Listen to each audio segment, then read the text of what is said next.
Hi, I'm Ben. Welcome to my channel.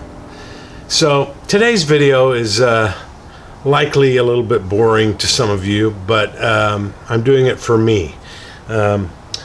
Amongst the tools that I got from my friend that were in that fire was this old chisel.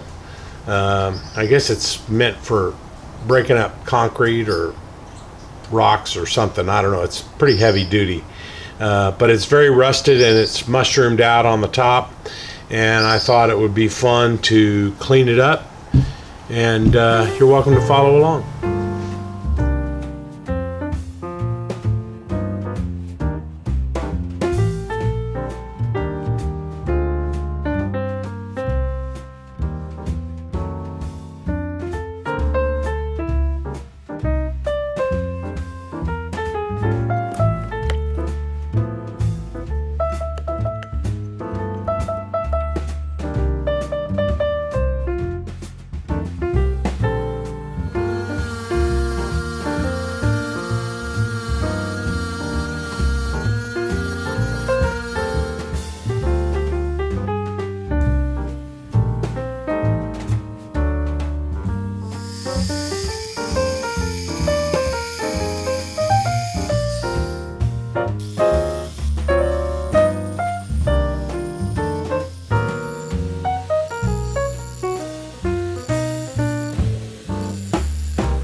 Well, I think that's as shiny as I'm going to take this. It doesn't need to be this shiny. In fact, I probably could have used it fine when it was rusted.